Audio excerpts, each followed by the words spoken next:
Hello विद्यार्थी मित्रों, ધોરણ 11 સાયન્સમાં આપણે પ્રકરણ 4 પૂરું કર્યું છે. ત્યાં થોડાક દાખલાઓ જોયા છે. બીજા જે સ્વાધ્યાય ઉદાહરણના દાખલાઓ છે એ તમારે જાતે કરવાના છે. જ્યાં સમજ ના પડે તો દાખલાઓ તમારે મને લખીને મોકલવાના છે. જે રકમ અથવા રકમ કહેવાની છે આપણે દાખલો તમને સમજાવીશું. અને વધારે પડતા જો કોઈને દાખલા નહીં આવડતા હોય તો આપણે બધા દાખલા ગણાવીશું. આજે આપણે શરૂઆત કરવાની છે પ્રકરણ નંબર 5, ગતિના નિયમ, લॉज ऑफ मोशन. યાદ રાખો, ગતિના નિયમો. આમ તો આ ચેપ્ટર આપણે 9મા ધોરણમાં શીખીને આવ્યા છે. ગતિના નિયમોમાં કહીએ તો ન્યૂટનની ગતિના નિયમો છે. પહેલો નિયમ, બીજો નિયમ, ત્રીજો નિયમ અને ઘર્ષણ. મિત્રો યાદ રાખો, એટલી વસ્તુ આપણે ત્યાં શીખીને આવ્યા છે. આપણે અહીંયા આગળ ભણવીશું તો પ્રોપર ખ્યાલ મેળવવાનો છે. અને એના આધારે કોઈ ઢાળ પરથી કોઈ પદાર્થ પર ગબડતો હોય કે સરકતો હોય, ગબડતો હોય ત્યારે અને સરકતો હોય ત્યારે તેના પર કેટલા બળો લાગે છે, અને એ ઢાળ પર પદાર્થને સ્થિર રાખવો હોય તો વાહન કોઈ ચલાવતા હોઈએ તો વાહનને સ્થિર રાખવું હોય તેની ઝડપ કેટલી હોવી જોઈએ એના વિશેનું આપણે માહિતી આ ચેપ્ટરમાં મેળવવાની છે. ચેપ્ટર સરસ મજાનું છે અને અગત્યનું છે, તો ધ્યાન રાખવાનું છે. તો શરૂઆત કરીએ આપણે. સૌથી પહેલાં આપણે બે પાર્ટ જોયા હતા, કાઇનેમેટિક્સ અને ડાયનેમિક્સ. તો આ જે ચેપ્ટર છે એ ડાયનેમિક્સ પર આધારિત છે. ડાયનેમિક્સ યાદ રાખજો, આ જે ચેપ્ટર છે એ ડાયનેમિક્સ નું પ્રકરણ છે.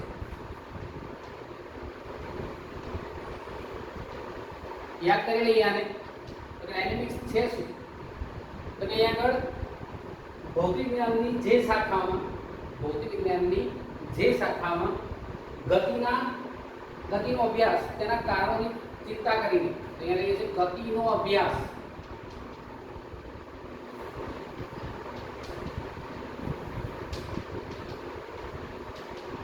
તેના કારણોની ચિંતા સાથે કરવામાં આવે છે. ધ્યાન રાખજો, એ છે તમારું ડાયનેમિક્સ. ગતિનો અભ્યાસ તેના કારણોની ચિંતા સાથે કરવામાં આવે એવા ફિઝિક્સની આ શાખાને આપણે કાઇનેમેટિક્સ કહીએ છીએ. અને આને ઘણીવાર જે છે એવું કહેવાય છે યંત્રશાસ્ત્ર. લઈએ તો મિકેનિક્સ. આને કહીએ છીએ મિકેનિક્સ, યંત્રશાસ્ત્ર અથવા તો ગતિ વિજ્ઞાન. યાદ રાખજો. તો ઘણીવાર શું શુદ્ધ ગતિ વિજ્ઞાન યાદ રાખજો.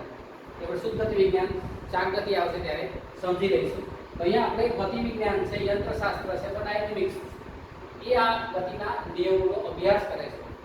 આ જે ચેપ્ટર છે એને ન્યૂટોનિયન મિકેનિક્સ પણ કહેવાય છે. ન્યૂટોનિયન મિકેનિક્સ યાદ રાખજો, મિકેનિક્સ છે આ, અને ન્યૂટોનિયન મિકેનિક્સ પણ કહેવાય છે. એવું આપણે યાદ રાખવાનું છે. તો યંત્રશાસ્ત્ર અથવા ગતિ વિજ્ઞાન છે. તો કે આ જે પોર્શન છે એ પોર્શન પદાર્થની અવસ્થાઓનો અભ્યાસ કરે છે. પદાર્થ પર લાગતા બળની અવસ્થાઓનો અભ્યાસ કરે છે. ધારો કે કોઈ ફૂટબોલ છે, એ ફૂટબોલને મારે હું કિક મારીશ તો ફૂટબોલ ગતિમાં આવે છે. બસ ચાલી રહી છે, એને હું બ્રેક લગાવી દઈશ તો અહીંયા ધીરે ધીરે આપેલો બસ જે છે એ સ્થિર ઊભી થઈ જાય છે. તો કે અહીંયા આગળ કંઈક એવું છે કે જે સ્થિર પદાર્થને ગતિમાં લાવે છે અને ગતિમાન પદાર્થને સ્થિર કરી દે છે. યાદ રાખજો. તો એ વસ્તુ આપણે વાત કરીએ તો કે બળ એક એવી ભૌતિક રાશિ છે કે જે શું કરે છે કે તમારા સ્થિર પદાર્થને ગતિમાં લાવે છે. તો કે બળ શું કરે કે સ્થિર પદાર્થને ગતિમાં લાવી શકે છે. બીજું શું કરી શકે તો કે ગતિમાન પદાર્થને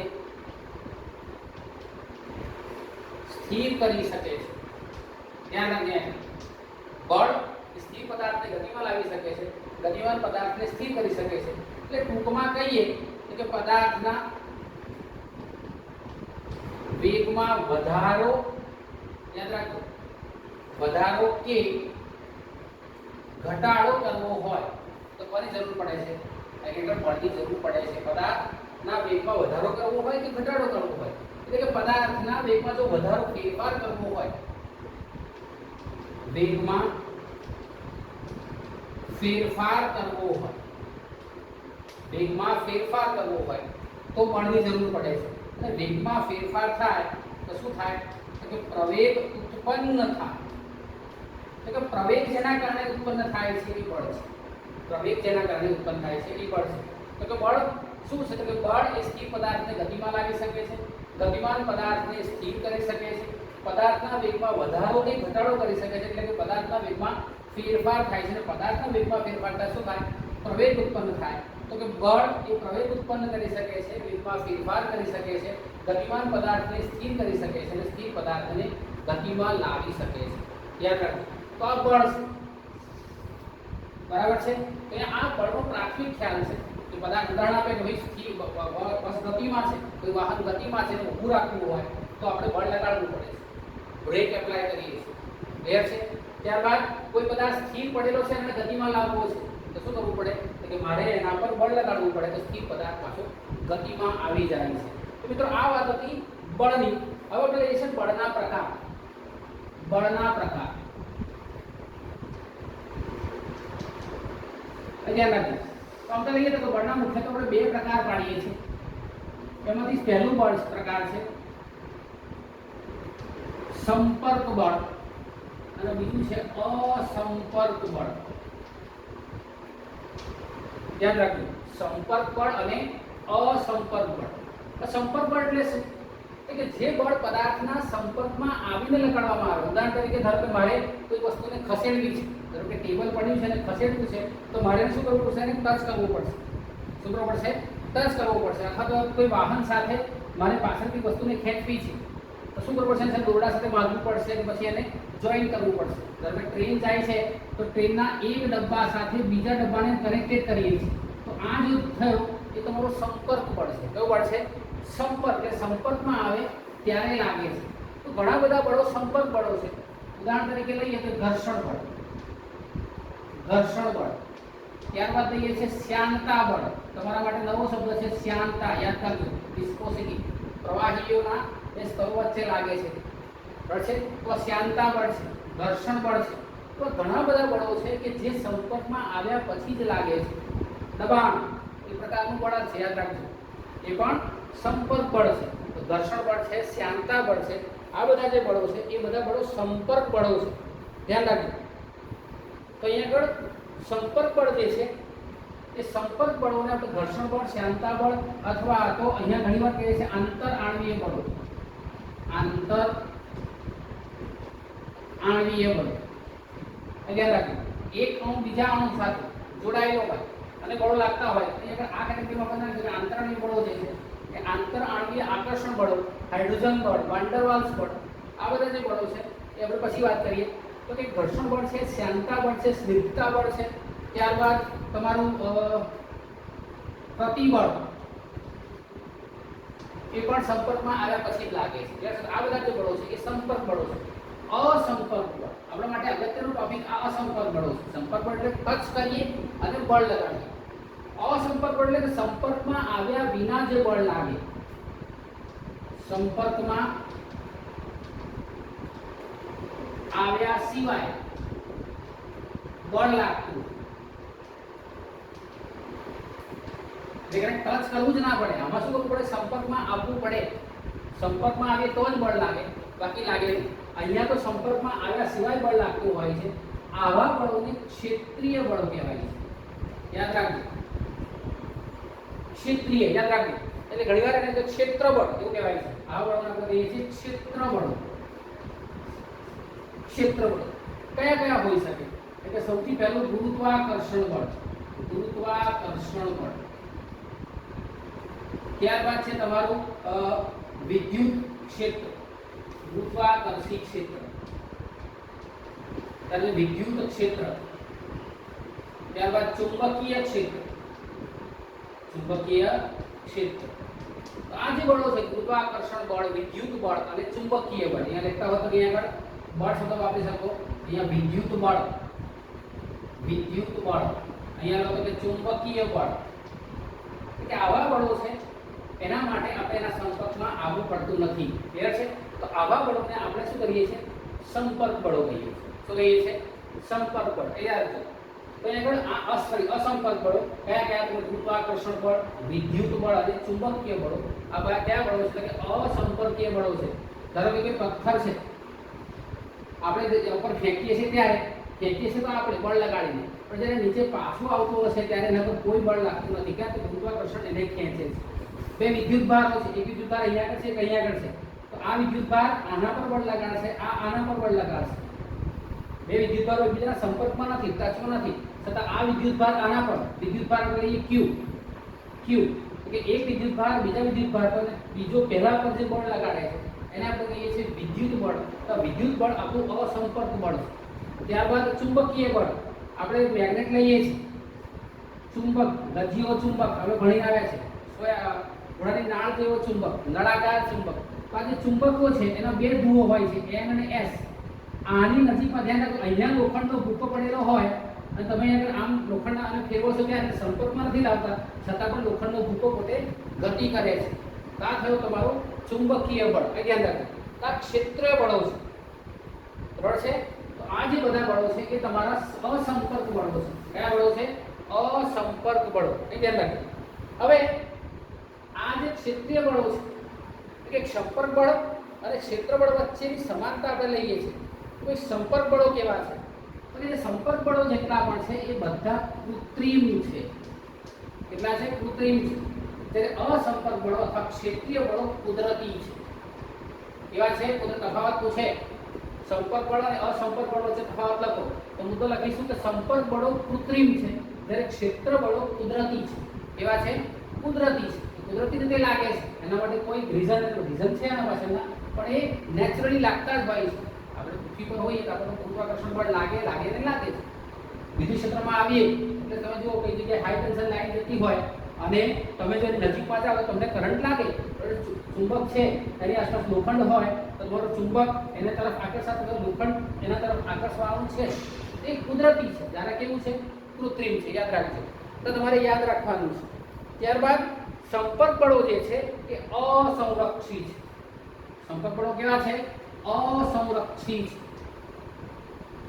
જ્યારે આ બળો સંરક્ષી બળો છે. કેવા છે? સંરક્ષી બળો છે, કન્ઝર્વેટિવ ફોર્સ. અને આ નોન કન્ઝર્વેટિવ. પણ નોન કન્ઝર્વેટિવ અને કન્ઝર્વેટિવનો તફાવત છે, યાદ રાખો. તો કે આ જે સંરક્ષી બળો છે એ માત્ર એના અંતિમ અને પ્રારંભિક સ્થાન પર આધાર રાખે. જે બળોના મૂલ્યો એના અંતિમ અને પ્રારંભિક સ્થાન પર આધાર રાખે એ બધા આપણે કહીશું સંરક્ષી બળો. અને જે આવું ન કરે, એના સ્થાન પર આધારિત, એના માર્ગ પર આધારિત રહેતા હોય એવા બળોને અસંરક્ષી બળો કહે છે. ક્લિયર છે? તો અહીંયા આગળ સંપર્ક બળો અસંરક્ષી છે, જ્યારે અસંપર્ક બળો અથવા ક્ષેત્રીય બળો કુદરતી છે અને સંરક્ષી બળો છે. કયા પ્રકારના બળો છે? સંરક્ષી બળો છે. ધ્યાન રાખજો. તો અહીંયા આગળ આ એક સમાનતા અને વિભિન્નતા છે. યાદ રાખજો. બંને બળોની અંદર ભિન્નતા એ છે કે આ કૃત્રિમ છે અને અસંરક્ષી છે. અહીંયા આગળ કેટલા છે? ક્ષેત્ર બળો એ કુદરતી છે અને અસંરક્ષી બળો છે. બીજા બધા ઘણા બધા બળો છે. લંબ બળ લઈએ આગળ, તો કે લંબ બળ છે, અહીંયા ગુરુત્વાકર્ષણ બળ છે અથવા વજન બળ છે. તમે લેતા હોઈએ તો વજન બળ સંપર્કમાં આવ્યા પછી લાગે છે, બરાબર છે. તો એની વાત આપણે ન્યૂટનની ગતિના પહેલા નિયમની અંદર કરીશું. તો આ ટોપિક આપણે પૂરો કરીએ છીએ કે ભાઈ બળ વિશેનો પ્રાથમિક ખ્યાલ અને બળના પ્રકાર જણાવો. આ બળની આપણે પ્રારંભિક માહિતી લીધી અને આ બળના બે પ્રકારની ચર્ચા કરી કે ભાઈ સંપર્ક બળ અને અસંપર્ક બળો કયા પ્રકારના છે. હવે આપણે નેક્સ્ટ ટોપિક જે ચર્ચા કરવાનો છે એ ટોપિક છે જડત્વનો.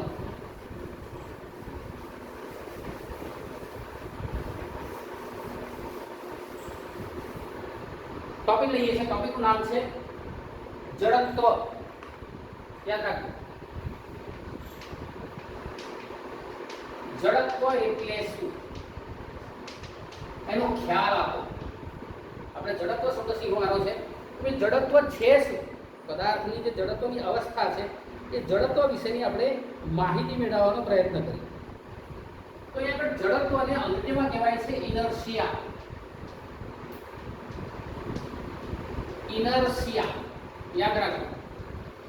આમ કે આ શબ્દ ઘણીવાર ઇંગ્લિશમાં બોલી છે, moment of inertia. Moment of inertia. Inertia એટલે જડત્વ. ઇનર્શિયા એટલે જડત્વ. આ અંગ્રેજી થયો ઇનર્શિયા. યાદ રાખજો. હવે જડત્વનો સૌથી પહેલો ખ્યાલ જે આવ્યો એ હતો એરિસ્ટોટલ. યાદ રાખજો. અથવા કે સોરી ગેલેલિયો. ગેલેલિયોએ સૌથી પહેલા જડત્વનો ખોટો ખ્યાલ આપ્યો. ગેલેલિયો નામનો વૈજ્ઞાનિક હતો. એ ગેલેલિયોએ જડત્વ વિશે ખ્યાલ આપતા કહ્યું કે જો કોઈ પદાર્થને ગતિમાં ચાલુ રાખવો હોય તો બળની જરૂર પડે છે. ગેલેલિયોએ એક એવું સેન્ટેન્સ બોલ્યો કે પદાર્થની નિયમિત ગતિ યથાવત ચાલુ રાખવા માટે પદાર્થની નિયમિત ગતિ યથાવત ચાલુ રાખવા માટે યાદ રાખજો બાહ્ય બળની જરૂર પડે છે. ફક્ત એને આવું સેન્ટેન્સ કહ્યો કે પદાર્થની નિયમિત ગતિ ચાલુ રાખવી હોય તો બાહ્ય બળની જરૂર પડે છે. જ્યારે આવું સેન્ટેન્સ આપણે સાંભળીએ તો આપણને સાચું લાગે છે કે પદાર્થની નિયમિત ગતિ જો પદાર્થની ગતિમાં ચાલુ રાખવો હોય તો આપણે એમાં સતત બળ લગાડવું પડે છે. તો અહીંયા આગળ આ જેને વાત કરી ત્યારે એને પેર ઓફ ફોર્સની વાત નથી કરી. પેર ઓફ ફોર્સ એટલે શું? કે બળોનું જોડકું યાદ રાખજો. તો અહીંયા આગળ જ્યારે કુદરતમાં બળો લાગતા હોય છે ત્યારે બળો હંમેશા જોડકામાં લાગે છે. જોડકામાં જ લાગે. ધારો કે ચાલતા હોઈએ ત્યારે ઘર્ષણના કારણે આપણે ચાલી શકીએ છીએ.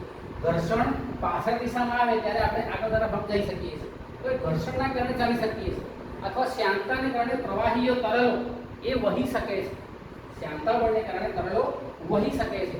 તો શ્યામતા બળ એ ગતિનો વિરોધ યાદ રાખજો. ખરેખર તો ઘર્ષણ બળ અને શ્યામતા બળ ગતિનો વિરોધ કરનારા બળો છે. એ ગતિના વિરોધ કરનારા બળની વિરુદ્ધમાં જો તમે બાહ્ય બળ લગાડો તો પદાર્થ શું કરશે? ગતિની અવસ્થામાં આવી જશે. તો પદાર્થની નિયમિત ગતિ યથાવત ચાલુ રાખવા માટે બાહ્ય બળની જરૂર છે. એ એની ભૂલ હતી. તો આ નિયમ એનો કેવો હતો? કે ભૂલ ભરેલો નિયમ હતો. કેમ? કે વાત ના કરી બળોના જોડકાની. એ ઘર્ષણ બળ એની સાથે લાગે છે અને તો ચાલુ હોય તો ઘર્ષણ બળની વિરુદ્ધમાં બાહ્ય બળ. તો ઘર્ષણ બળ આ તરફ લાગે તો બાહ્ય બળ તમારું આ તરફ લાગે. માટે પદાર્થ આ બળ ને આ બળ જ્યારે સંતુલિત સ્થિતિમાં હોય તો પદાર્થ સ્થિર થઈ જાય અને ગતિમાં હોય તો ગતિમાં જ રહે. ન્યૂટનની ગતિના નિયમમાં આ વસ્તુને આપણે શીખવાની છે. તો અહીંયા પણ પદાર્થ જે છે એ પદાર્થ પર આ બાહ્ય બળ છે અને આ ઘર્ષણ બળ છે. જો બંને સમાન હોય ને તો સ્થિર પદાર્થ સ્થિર અને ગતિમાન પદાર્થ ગતિમાં જ રહે. ક્લિયર છે? અને પદાર્થની ગતિ નિયમિત ગતિ યથાવત ચાલુ રાખવા માટે બાહ્ય બળની જરૂર છે. તો કદાચ અહીંયા આગળ પદાર્થ ગતિમાં હોય છે ને આવું થશે. બાહ્ય બળ લાગે છે છતાં એનો વેગ અચળ ચાલુ રહેશે. તો સ્થિર હોય પદાર્થ સ્થિર જ રહે છે. અહીંયા થોડું કન્ફ્યુઝન છે, ધ્યાન રાખજો. તો અહીંયા આગળ આ નિયમ અને ભૂલ બનેલો હતો માટે આ ગેલેલિયોનો નિયમ કેન્સલ આઉટ થયો. ક્લિયર છે? હવે આપણે વાત કરવાની છે કે અહીંયા આગળ પદાર્થ ગતિ કરતું હોય ત્યારે એની દિશામાં બાહ્ય બળ લગાડીએ. ધારો કે પદાર્થ આ દિશામાં ગતિ કરી રહ્યું છે અને આ દિશામાં બાહ્ય બળ લાગીએ તો નિયમ નંબર 1 શું થઈ ગયો? ધ્યાન રાખજો આગળ કે જ્યારે બાહ્ય બળ ગતિની દિશામાં લાગે અને તેનું મૂલ્ય ઘર્ષણ બળ જેટલું હોય તો શું થશે? તો કે પદાર્થ નિયમિત ગતિ ચાલુ રાખશે. સ્થિર નહીં થાય. ધ્યાન રાખજો. બાહ્ય બળ અને બંને સરખા છે. પદાર્થ ચાલુ રાખશે. પદાર્થ સ્થિર હોય ત્યારે પણ બાહ્ય બળ અને ગતિ અવરોધક બળ એટલે ઘર્ષણ બળ બંને સમાન હોય તો પદાર્થ કેવો રહેશે? તો કે પદાર્થ સ્થિર હતો તો પદાર્થ કેવો રહ્યો? સ્થિરનો સ્થિર જ રહેશે. તો આના પરથી ખ્યાલ આવે છે. ધ્યાન રાખજો કે જડત્વ એક એવી ભૌતિક રાશિ છે કે જે પદાર્થની અવસ્થાને ઇન્ડિકેટ્સ કરે છે. જડત્વ જડ આપણે શબ્દ વાપરીએ છીએ. જડ ઘણી વાર કહીએ છીએ આપણે તો જડ થઈ ગયો છે. જડ એટલે એનામાં કોઈ ફેરફાર થાય નહીં. એ ગતિ કર્યા કરતો હોય તો ગતિ જ કર્યા કરે અને સ્થિર હોય તો સ્થિરનો સ્થિર જ રહે. એને કહે છે પદાર્થનો એક ગુણધર્મ. તો જડત્વ એ પદાર્થનો ગુણધર્મ છે.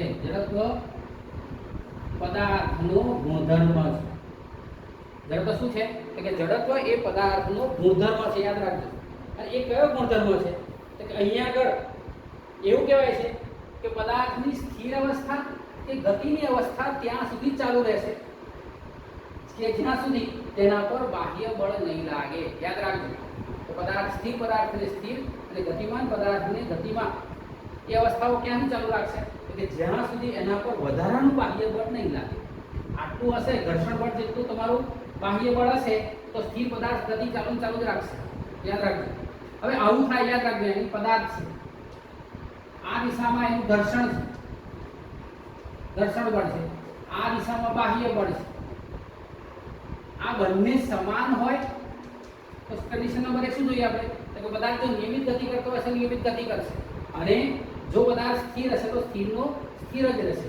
પણ કદાચ બાહ્ય બળ અહીંયા આ વધારે હોય, આ લઈએ છે એક્સટર્નલ ફોર્સ અને આને લઈએ છીએ આપણે ફ્રિક્શન ફોર્સ.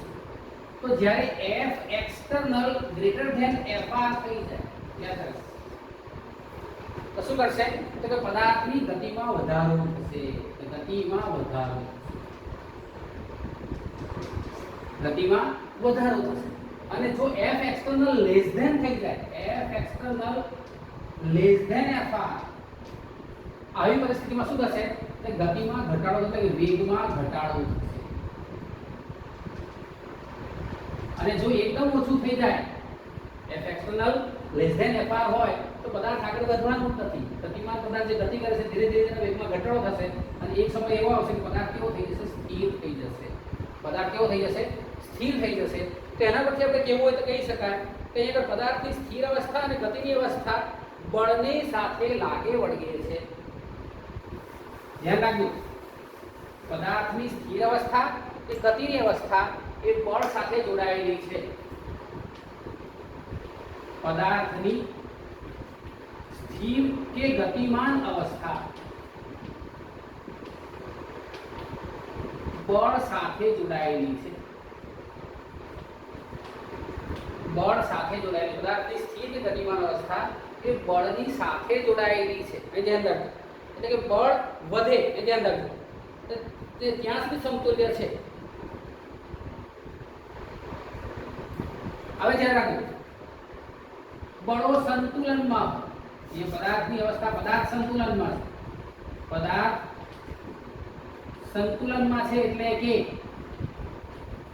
ગતિમાં હોય તો ગતિમાં જ રહે, અને સ્થિર હોય તો સ્થિર રહે. ક્યારે તો કે એના પર લાગતું બાહ્ય ચોખ્ખું બાહ્ય બળ, ચોખ્ખું બાહ્ય બળ કેવું થાય, શૂન્ય થાય. યાદ રાખો. અહીંયા મેં કહ્યું છું આ બાહ્ય બળ આ દિશામાં F અને આ દિશામાં ઘર્ષણ બળ F, આ બંને સમાન મૂલ્યના. ત્રીજો નિયમ છે ગતિનો ત્રીજો નિયમ, ત્યારે સમજીશું આપણે. આ બંને બળનો સરવાળો કરીએ તો કે F - F = 0. એટલે જ્યારે ચોખ્ખું બાહ્ય બળ શૂન્ય હોય ત્યારે પદાર્થ પોતાની સ્થિર ગતિમાન અવસ્થા બદલતો નથી, જાળવી રાખે છે. એટલે કે પદાર્થ પોતાની મૂળ અવસ્થા જાળવી રાખે છે. અને પદાર્થની પોતાની મૂળ અવસ્થા જાળવી રાખવાનો ગુણધર્મ એટલે જડત્વ. પદાર્થનો પોતાની મૂળ અવસ્થા જાળવી રાખવાના ગુણધર્મને જડત્વ કહે છે. આપણે વ્યાખ્યા લખીએ જડત્વની. જડત્વ છે શું? એટલે પદાર્થની અથવા પદાર્થની પોતાની મૂળ અવસ્થા જાળવી રાખવાનું ગુણધર્મ. જળ પદાર્થ પોતે પોતાનો જે અવસ્થા છે એને બદલવા માટે તૈયાર ના હોય તો એવી અવસ્થાને આપણે કહીએ છીએ જડત્વ. શું કહીએ છીએ? જડત્વ. યાદ રાખજો. તો એ જડત્વ એટલે કે ફેરફારનો વિરોધ કરે. જડત્વ મૂળ અવસ્થા જાળવી રાખે શું કરશે તો કે જડત્વ એટલે બાહ્ય ફેરફારનો વિરોધ. બાહ્ય ફેરફારનો વિરોધ કરે. મૂળ અવસ્થા જાળવી રાખે એટલે એની અંદર કોઈ ચેન્જીસ ના લાવે. પોતે કોઈ ફેરફાર થશે નહીં. કેટલી ખબર પડે છે? એની ખબર પડે છે કે પદાર્થની સ્થિર ગતિમાન અવસ્થા બળ સાથે જોડાયેલી છે અને પદાર્થ સંતુલનમાં હોય તો ગતિમાં હોય કે ગતિમાં જ રહે, સ્થિર હોય તો સ્થિર રહે, તેની મૂળ અવસ્થા. આ કઈ અવસ્થા થઈ ગઈ? મૂળ અવસ્થા. ક્યારે? તો જો ચોખ્ખું બાહ્ય બળ શૂન્ય હોય, પદાર્થ પર લાગતું ચોખ્ખું બાહ્ય બળ શૂન્ય થાય એટલે કે અહીંયા એફ એક્સટર્નલ અને એફ આર બંને સરખા થઈ જાય, સમાન થઈ જાય, તો અહીંયા ચોખ્ખું બળ કેવું થઈ ગયું? 0 થઈ ગયું. ત્યારે પદાર્થ પોતાની મૂળ અવસ્થા જાળવી રાખે છે. તો પદાર્થ પોતાની મૂળ અવસ્થા જાળવી રાખવાનો જે ગુણધર્મ છે એ ગુણધર્મને શું કહીએ છીએ? ગુણધર્મને જડત્વ કહેવાય છે. જડત્વ કહે છે. એટલે કે જડત્વ શું કરે છે? બાહ્ય ફેરફારનો વિરોધ કરે છે. જડત્વ બાહ્ય ફેરફારનો વિરોધ કરે છે. આગળ લઈએ તો જડત્વ ક્યારે વધારે? એટલે કે જે પદાર્થનું દળ વધારે તેનું જડત્વ વધારે અને જે પદાર્થનું દળ ઓછું તેનું જડત્વ ઓછું. યાદ રાખજો. અહીંયા આગળ જે પદાર્થનું દળ વધારે હોય એનું જડત્વ પણ વધારે હોય, જે પદાર્થનું દળ ઓછું હોય એનું જડત્વ ઓછું હોય. યાદ રાખજો. બહુ જાડો પાડો માણસ હોય તો એને ઊભા થવામાં થોડી વાર લાગે છે, પોતાની અવસ્થા મૂળ અવસ્થા બદલવામાં ફેરફાર કરવામાં થોડો વાર લાગે છે. અને પાતળો સાંકડો માણસ હોય તો ઇઝીલી, હલકો માણસ હોય તો ઇઝી ઊભો થઈ જાય છે, તો ઇઝી દોડવા માંડે છે. ક્લિયર છે? તો આ જડત્વ અહીંયા સાથે જોડાયેલું છે. તો આ જડત્વ છે, યાદ રાખજો. આમ પદાર્થ આપમેળે તેની સ્થિર અવસ્થા કે નિયમિત અવસ્થા બદલી શકતો નથી. એટલે કે લાસ્ટમાં કન્ક્લુઝન શું કરી શકીએ કે પદાર્થ આપમેળે પોતાની અવસ્થા બદલી શકતો નથી. તો એ બદલવા માટે કોણ જોઈએ? તો કે કોઈ એવી ભૌતિક રાશિ જોઈએ, કોઈ એવી ભૌતિક રાશિ જોઈએ કે જે પદાર્થની અવસ્થામાં ફેરફાર કરી શકે. તો એના જ માટે આપણે સમજવું પડશે ન્યૂટનની ગતિનો પહેલો નિયમ. જે અત્યાર સુધી ચર્ચા કરી છે એની એ જ વાત આપણે બીજી વાર કરવાની છે અને સમજવાનું છે કે ન્યૂટનની ગતિનો પહેલો નિયમ છે શું. સેકન્ડ પોર્શન આપણે લઈએ છે જડત્વ સાથે ન્યૂટનની ગતિનો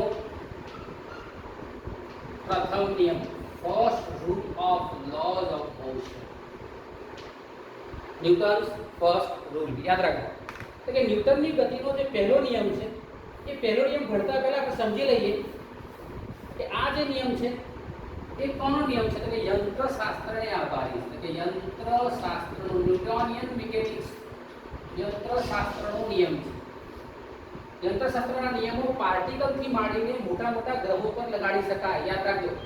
જગતના નિયમો છે એ નાના સૂક્ષ્મ પાર્ટિકલ જે દળ ધરાવે છે, એ દળ ધરાવતા પાર્ટિકલથી માંડીને મોટા મોટા ગ્રહો ઉપગ્રહો પર ન્યૂટનની ગતિના પહેલા નિયમ, બીજો નિયમ અને ત્રીજો નિયમ લગાડી શકાય છે. તો આ બધા યંત્રશાસ્ત્રના નિયમો છે, મિકેનિક્સના નિયમો છે, આપણે યાદ રાખીશું. તો અહીંયા આગળ જડત્વ એ ન્યૂટનના ગતિનું આરંભ બિંદુ છે.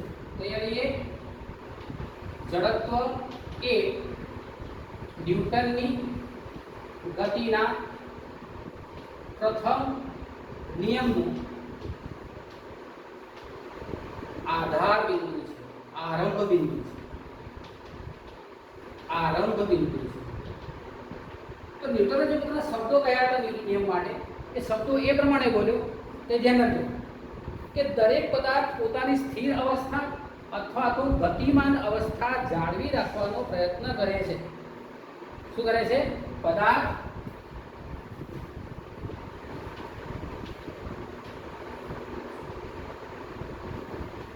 પોતાની સ્થિર અવસ્થા કે નિયમિત ગતિની અવસ્થા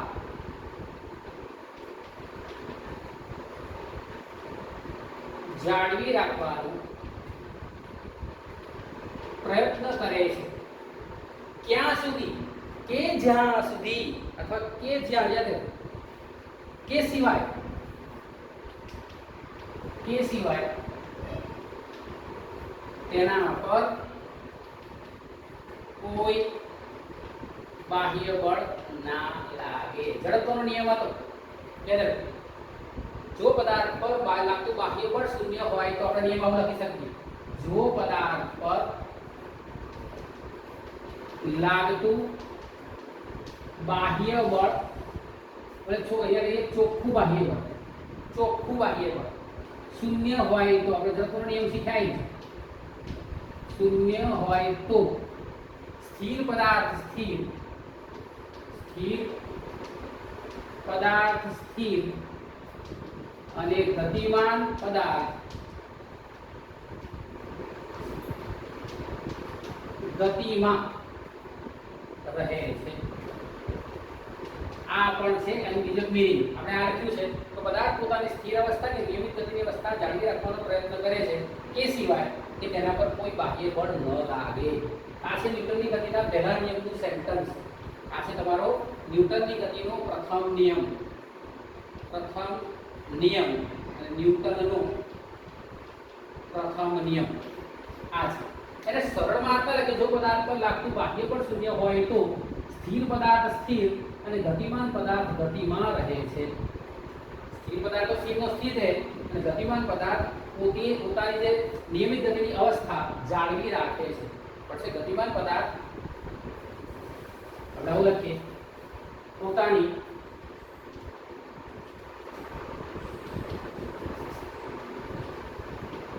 નિયમિત ગતિની અવસ્થા જાળવી રાખે છે. આ છે તમારો ન્યૂટનની ગતિનો પહેલો નિયમ, યાદ રાખો. અને આ નિયમને આપણે કહીએ છીએ જડત્વનો નિયમ. જડત્વ એ ન્યૂટનની ગતિના નિયમનો આરંભ બિંદુ છે, એટલે કે પદાર્થનું જડત્વ દર્શાવે છે કે જ્યાં સુધી તેના પર લાગતું કુલ ચોખ્ખું બાહ્ય બળ શૂન્ય ન હોય ત્યાં સુધી સ્થિર પદાર્થ સ્થિર રહેશે અને ગતિમાન પદાર્થ પોતાની ગતિની અવસ્થા કેવી રહેશે? ચાલુ રાખશે. ધ્યાન રાખજો. તો પદાર્થ સ્થિર હોય તો સ્થિર જ રહેશે અને ગતિમાં હોય તો પોતાની નિયમિત ગતિની અવસ્થા જાળવી રાખશે. ક્લિયર છે? આ જો તમારા ન્યૂટનની ગતિનો પહેલો નિયમ. હવે ધ્યાન રાખજો. આ જે નિયમ મુજબ એવું કહીએ કે પદાર્થ પર બાહ્ય બળ શૂન્ય છે. બાહ્ય બળ શૂન્ય છે અને પદાર્થ પર જો બાહ્ય બળ શૂન્ય લેતા હોઈએ એનો અર્થ એ થયો કે એ પર પદાર્થ પર લગભગ પ્રવેગ શૂન્ય છે. એટલે કે પદાર્થમાં ઉદ્ભવતું પ્રવેગ એ ધ્યાન રાખજો.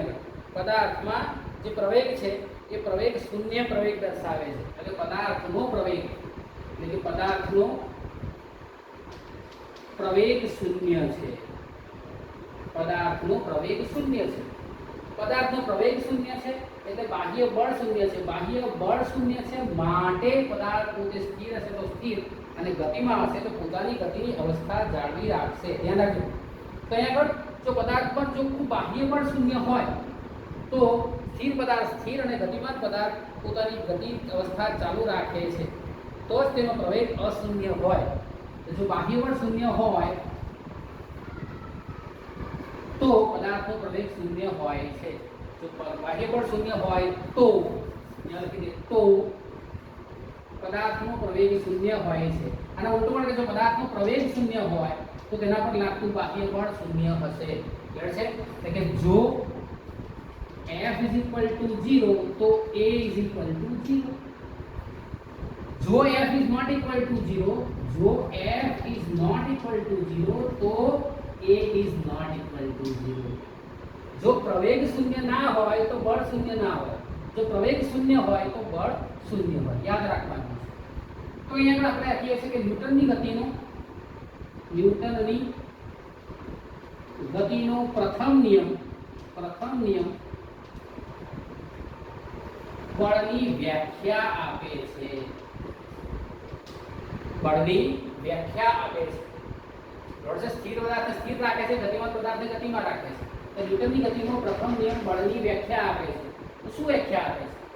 તો કે આગળ જે ભૌતિક રાશિ સ્થિર પદાર્થને ગતિમાં લાવે અને ગતિમાન પદાર્થને સ્થિર કરી શકે, આપણે પહેલા જોઈ ગયા છે.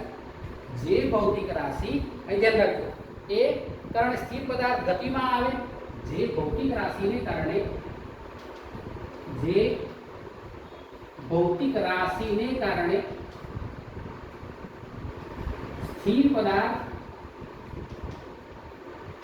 ગતિમાં આવે અને ગતિમાન પદાર્થ સ્થિર થાય તેને બળ કહે છે। તો બળની વ્યાખ્યા સૌથી પહેલા ન્યૂટને આપી। ન્યૂટને બળ માટે એવું કહ્યું કે જે ભૌતિક રાશિને કારણે સ્થિર પદાર્થ ગતિમાં આવે છે અને ગતિમાન પદાર્થ સ્થિર થાય છે। જો બળ નથી તો પ્રવેગ નથી, પ્રવેગ નથી તો ગતિ નથી। બળ નથી, પદાર્થ સ્થિરનો સ્થિર, ગતિમાન પદાર્થ ગતિમાન ગતિમાન થાય। ત્યારે જો બળ લાગે તો સ્થિર પદાર્થ ગતિમાં આવી જશે અને ગતિમાન પદાર્થ સ્થિર થઈ જશે। આ ભૌતિક રાશિને શું નામ આપ્યું? બળ નામ આપ્યું। ધ્યાન રાખજો, એ ધ્યાન રાખજો। તો કે જે અથવા હવે એવું છે કે જે ભૌતિક રાશિને કારણે જે ભૌતિક રાશિ પદાર્થમાં પ્રવેગ ઉત્પન્ન કરે છે, પદાર્થમાં પ્રવેગ ઉત્પન્ન કરે છે, યાદ રાખજો, તેને બળ કહે છે। આ બળની બીજી વ્યાખ્યા છે। ન્યૂટનની ગતિનો પ્રથમ નિયમ એ બળની વ્યાખ્યા આપે છે કે જે ભૌતિક રાશિને કારણે સ્થિર પદાર્થ ગતિમાં આવે અને ગતિમાન પદાર્થ સ્થિર થાય તેને બળ કહે છે। તો જે ભૌતિક રાશિ પદાર્થમાં પ્રવેગ ઉત્પન્ન કરે છે તેને બળ કહે છે। ધ્યાન રાખજો। ઉપરાંત આ ન્યૂટનની ગતિના પ્રથમ નિયમ પરથી બળનું મૂલ્ય જાણી શકાતું નથી, મર્યાદા। આના નિયમની શું કહી કે મર્યાદા। તો પહેલો નિયમ આવ્યો એનાથી શું ના મળે કે બળની વ્યાખ્યા ખબર પડે છે કે ભાઈ આ બળ છે કે શું થાય છે કે પદાર્થ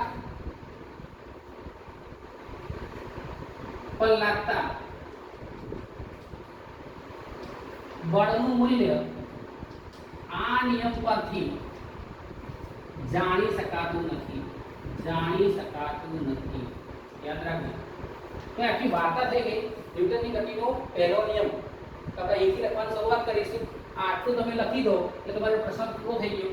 ન્યૂટનની ગતિના પ્રથમ નિયમની સમજૂતી આપો, તમારે આટલું લખવાનું છે।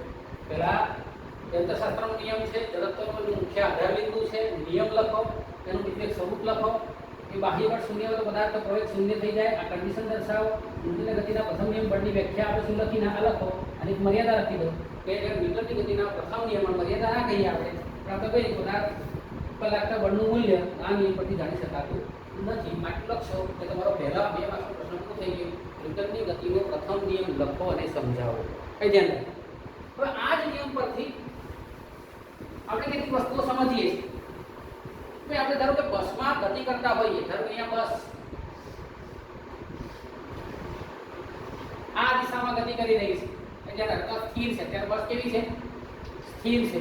અને અહીંયા આપણે ઊભા છે, આ મારા પગ છે અને આ આપણે ઊભા છે, ક્લિયર છે? હવે જ્યારે બસ જેવી શરૂ થાય ત્યારે બસ સ્થિર છે અને બસ જ્યારે શરૂ થાય છે ત્યારે શું થાય છે? આપણે જ્યારે બસ આમ આગળ દિશામાં ચાલુ થાય છે ત્યારે આપણે પાછળ તરફ ધકેલાઈ જઈએ છીએ। યાદ રાખજો, કારણ યાદ રાખજો, જ્યારે સ્થિર પદાર્થ એકાએક ગતિમાં આવે છે ત્યારે બસમાં ઊભેલો વ્યક્તિ પાછળ તરફ ધકેલાય છે, કેમ? અથવા બીજી એક વસ્તુ લઈએ કે અહીંયાથી બસની અંદર એક વ્યક્તિ ઊભો છે અને બસ ક્યાં છે? તો કે ગતિમાં છે અને અચાનક બ્રેક લાગે, એકાએક શું લાગે છે? બ્રેક લાગે છે, ત્યારે અહીંયા શું થાય છે? બ્રેક મારી છે ત્યારે આપણો બસમાં ઊભેલો વ્યક્તિ આગળ તરફ ધકેલાય છે, આગળ તરફ ધકેલાય છે, આ પાછળ તરફ ધકેલાય છે। ક્યારે? પદાર્થ સ્થિર હોય અને ગતિમાં આવે, પદાર્થ સ્થિર હોય અને ગતિમાં આવે। અહીંયા શું છે? બસ ગતિમાં છે અને એકાએક એના પર બ્રેક લાગે છે। તો અહીંયા 2 કારણો આપણે સમજવાના છે। તો કે આગળ જ્યારે પદાર્થ સ્થિર હતી ત્યારે શું હતું? તો કે અહીંયા આગળ આપણા પગના જે તળિયા છે એ પગના તળિયા અને અહીંયા બાહ્ય બળ શૂન્ય તરીકે કુલ ચોખ્ખું બાહ્ય બળ, ચોખ્ખું બળ કેવું છે? શૂન્ય છે। અને આપણું શરીર કેવું છે? તો કે સ્થિર સ્થિતિમાં છે, સંતુલન સ્થિતિમાં છે। હવે જ્યારે બસ એક ગતિમાં આવે, આગળ તરફ ધકેલાય છે ત્યારે શું થાય છે? તો કે અહીંયા જે ઘર્ષણ બળ છે એ ઘર્ષણ બળના કારણે અહીંયા બાહ્ય બળ વધી ગયું અને ઘર્ષણ બળ ક્યાં થાય છે? આ તરફ। એટલે ઘર્ષણ બળ શું થાય? તો કે ઘર્ષણ બળ એ બસની ગતિની દિશામાં લાગે છે। આપણા જે પગના તળિયા છે, જે પગ પર બસ પર ઉભા રહેલા છે કે તળિયા, ત્યારે ઘર્ષણ ક્યાં લાગે છે તો બસની દિશામાં લાગે છે. એટલે કે ઘર્ષણ કરતો પગ તો ક્યાં છે, આપણા પગ ક્યાં જાય છે તો પગના તળિયા દિશામાં જાય છે, પણ આપણું સ્થિર સંતુલનમાં કરતું એટલે પદાર્થ શું આપણું શરીર શું કરે છે, સંતુલનમાં આવવા માટે આમ પાછળ તરફ ધકેલાય છે, આમ પાછળ તરફ ધકેલાય છે. ધ્યાન રાખજો, આમ આટલા પાછળ તરફ ધકેલાય છે. એટલે એ દરમિયાન જ્યારે બસ આગળ જાય છે ત્યારે શરીર સંતુલનમાં આવવા માટે, ગતિમાં આવે ત્યારે શરીર સંતુલનમાં આવવા માટે શું કરે છે કે પાછળ તરફ ધકેલાઈ જાય છે, પાછળ તરફ ધકેલાઈ જાય છે. ક્લિયર છે? એ રીતના અહીંયા લઈએ, બસ જ્યારે ગતિમાં છે ત્યારે શું થાય છે કે અહીંયા આગળ લાગતું ઘર્ષણ બળ ક્યાં છે અત્યારે, કે લાગતું ઘર્ષણ બળ એ બસની દિશામાં છે. ત્યારે બસ ગતિમાં હોય ત્યારે લાગતું ઘર્ષણ બળ બળની દિશામાં જ છે, પરંતુ જ્યારે એકાએક ડ્રાઈવર બ્રેક મારે છે ત્યારે શું થાય છે તો કે ઘર્ષણ બળની દિશા પાછળ તરફથી થઈ જાય છે. અહીંયા તળિયા અને બસ વચ્ચે જે ઘર્ષણ બળ છે એ ઘર્ષણ બળની દિશા પાછળ તરફ થઈ જાય છે. પાછો આપણું શરીર શું કરે, સંતુલન સ્થિતિમાં આવવા માટે આ બળની વિરુદ્ધમાં બાહ્ય બળ લગાડવાનો પ્રયત્ન કરે છે અને આગળ તરફ ધકેલાય છે. યાદ રાખજો, ઘર્ષણ બળ બળની ગતિમાં આવે ત્યારે આગળ તરફ લાગે, પહેલા સ્થિર હતું બધું 0 હતું, બસ એકદમ ચાલવા માંડી ત્યારે ઘર્ષણ બળ બળની દિશામાં લાગ્યું, એટલે આ દિશામાં બળ લાગે છે, એની વિરુદ્ધ દિશામાં બળ લગાડીને શરીર શું કરે છે, સંતુલનમાં આવવાનો પ્રયત્ન કરે છે. એટલે ક્યાં ખેંચાય છે, પાછળ તરફ આપણે ધક્કો વાગે છે. બસ ગતિમાં હોય, બસ ગતિમાં હોય અને શું થાય કે અહીંયા આગળ ઘર્ષણ બળ જ્યારે બસ ગતિમાં હોય છે ત્યારે આગળ તરફ લાગે છે. હવે પેલો જ્યારે બ્રેક મારી ત્યારે ઘર્ષણ બળ ક્યાં થઈ ગયું, કે ઘર્ષણ બળ પાછળ થઈ ગયું, ઘર્ષણ બળ પાછળ તરફ લાગે. ક્લિયર છે? જ્યારે બ્રેક લાગે ત્યારે ઘર્ષણ બળ પાછળ તરફ લાગે, શરીર પાછું ક્યાં છે, સ્થિરનું સ્થિર હતું, સંતુલનમાં આવવાનો પ્રયત્ન કરશે, ક્યાં જશે કે શરીર આગળ તરફ ધકેલાશે. ક્લિયર છે? આમ જો બળો હંમેશા પેરમાં ઉદ્ભવે છે, તો આના વધારે એક વસ્તુ આપણે સમજીએ છીએ કે બળો હંમેશા જોડકાઓમાં ઉદ્ભવે છે. ક્લિયર છે? દરેક બળના સંતુલન માટે ધારો કે એક પદાર્થ છે અહીંયા પડી રહ્યો છે, આ આપણે કહીએ છીએ કે અહીંયા આ ટેબલ છે અને ટેબલ પર આ એક પુસ્તક પડેલું છે, આ એક પુસ્તક ટેબલ પર આટલા સ્થિર પડેલું છે, તો કે પુસ્તક કંઈક વજન ધરાવે છે, m દળ ધરાવે છે, તો કે પુસ્તક પર નીચે તરફ શું લાગશે તો કે વજન બળ લાગશે. યાદ રાખજો કોન્સેપ્ટ, અને સમજો વજન બળ લાગશે અને આપણે કહીશું mg. તો કે નીચે તરફ બળ લાગે છે, તો કે આ બળને સંતુલિત કરવા માટે આ બળની વિરુદ્ધમાં આના મૂલ્ય જેટલું ઉપર તરફ જે બળ લાગે છે એ બળને આપણે કહીએ છીએ લંબ બળ, જેને અંગ્રેજીમાં કહેવાય છે નોર્મલ ફોર્સ, અને સંજ્ઞા છે કેપિટલ N. યાદ રાખજો, પુસ્તક ટેબલ પર સ્થિર છે, આ સમયનું દળ m છે, તો પદાર્થ વજન બળ ક્યાં લાગશે, નીચે તરફ. તો વજન બળ ક્યાં લાગે છે, નીચે તરફ. ઉપર ક્યાં લાગે છે, બાહ્ય બળ ઉપર તરફ, લંબ બળ. એટલે આ બળને સંતુલિત કરવા માટે આપેલા વજન બળની વિરુદ્ધમાં વજન બળના મૂલ્ય જેટલું ઉપર એક લંબ બળ લાગતું હોય, તો કે જ્યારે n mg થઈ જાય, n શું છે કે લંબ બળ વજન બળ, લંબ બળ વજન બળ, તો પદાર્થ ક્યાં છે, સંતુલનમાં છે, સ્થિર છે. ક્લિયર છે? ધારો કે આપણે ચાલીએ છીએ, ચાલતા હોઈએ છીએ ત્યારે ધ્યાન રાખજો, સીધા ચાલતા હોઈએ, સીધા ચાલીએ છીએ ત્યારે પણ આ વ્યક્તિ છે, ધ્યાન રાખો, આટલા આપણે ચાલીએ છીએ, અહીં ચાલતા જઈએ છીએ, આ વ્યક્તિ અહીં ચાલી રહ્યો છે, તો આપણા તરફ આપણા શરીરના ઉપર તરફ લાગતું લંબ બળ અને આ શરીરની નીચે લાગતું વજન બળ mg સમાન હશે તો આપણે સંતુલિત અવસ્થામાં છે. આપણને એક ઠોકર વાગી, ધ્યાન રાખો, ઠોકર વાગવાના શું કારણ શું થાય છે, આપણું શરીર આમ બેન્ડ થાય છે, એટલે વજન બળ જે છે ધ્યાન રાખજો કે વજન બળ mg છે, પણ લંબ બળ ઘટી ગયું, દિશા બદલાઈ ગઈ. પહેલા શરીર આમ બેન્ડ થાય ત્યારે આ વજન બળ નીચે લાગે છે, લંબ બળ તમારું અહીંયા આમ લાગવાને બદલે તમારું શરીર બેન્ડ થયું એટલે આમ થઈ ગયું, અને આવા સમયનો સંતુલન કેવું છે, તમે સંતુલનમાં રહેતા નથી અને તમે આગળ તરફ પડી જાઓ છો. ધ્યાન રાખજો, તો કે પાછળથી ધક્કો મારે, તમે આમ ધક્કો મારી ગયા ત્યારે તમારા પર લાગતું પાછળથી આવતું બાહ્ય બળ વધી ગયું, આ બળ ને આ બળ સંતુલનમાં છે, પણ આ બળ વધે ત્યારે કદાચ આ તરફ ધકેલી જાય, તમને કોઈ આ તરફથી ધક્કો મારે ત્યારે તમે આ તરફ ધકેલી જાઓ છો. તો ઉપર તરફ લાગતું લંબ બળ અને નીચે તરફ લાગતું વજન બળ જ્યાં સુધી સંતુલનમાં છે ત્યાં સુધી પદાર્થ કેવો છે, સંતુલન અવસ્થામાં છે તેમ કહેવાય. એ ધ્યાન રાખજો, આ વસ્તુ તમારે યાદ રાખવાનું છે. વજન બળ હંમેશા ક્યાં લાગશે, અધો દિશામાં, અધો દિશામાં. અને આ લંબબળ ક્યાં લાગશે? હંમેશા ઉધ્વ દિશામાં. ઘણીવાર દિશાઓ ચેન્જ થશે, પણ ત્યારે આ ન્યૂટનનું જે પુસ્તક પડેલું છે એના માટે આવું કહી શકાય. તો ન્યૂટનની ગતિનો જે પ્રથમ નિયમ છે જડત્વનો નિયમ, એ જડત્વનો નિયમ શું કહે છે? બળોનું સંતુલન. પણ અહીંયા બળ ઉપર તરફ લાગતું બળ લંબ બળ, નીચે તરફ લાગતું વજન બળ mg. આ બંને કેવા છે કે બંને સમાન મૂલ્યના છે, પરસ્પર વિરુદ્ધ દિશામાં છે, માટે પદાર્થ સ્થિર છે. એના પર ચોખ્ખું બાહ્ય બળ લાગતું નથી, બાહ્ય બળ શૂન્ય છે. જો બાહ્ય બળ લાગી જાય, અહીંથી ધક્કો માર દઈએ તો પુસ્તક આગળ દિશામાં ખસી જાય છે. આ સમયે પણ ઉપર તરફ લાગતું લંબ બળ અને નીચે તરફ લાગતું વજન બળ સરખું છે. ક્લિયર છે? પણ ધારો કે આમ તો પુસ્તકને છોડી દઉં એટલે લંબ બળ ઘટી જશે, વજન બળ વધી જશે, એટલે પદાર્થ ક્યાં જશે? નીચે જશે. હું આ ઉપર તરફ ધક્કો મારું, શું થશે? લંબ બળ વધી જશે, વજન બળ ઘટી જશે, પદાર્થ ઉપર તરફ જશે. ક્લિયર છે? આ વસ્તુઓ તમારે સમજવાની છે. તો મિત્રો આખી વાર્તા હતી કે તમારું જડત્વ એટલે શું, જડત્વના નિયમ અને ન્યૂટનની ગતિનો પ્રથમ નિયમ. આવતીકાલે આપણે ન્યૂટનની ગતિનો બીજો નિયમ સમજવાનો પ્રયત્ન કરવાનો છે. અને એના પહેલા એક અગત્યની ભૌતિક રાશિ આપણે સમજવાની છે, વેગમાન. બરાબર છે? તો આવતીકાલે આપણે વેગમાનની માહિતી મેળવીશું. સમજ ન પડે કોઈ જગ્યાએ એ કોન્સેપ્ટમાં તમારે મને લખીને મોકલાવવાનું કે સાહેબ આ જગ્યાએ સમજ નથી પડી, તો આપણે ચર્ચા કરીશું. બીજા કારણોની ચર્ચા કરો, વ્યવસ્થિત રૂપમાં લખો, લખીને મને મોકલાવો. કમેન્ટ બોક્સમાં તમારું નામ લખો અને વિડીયોને લાઈક કરો. Thank you.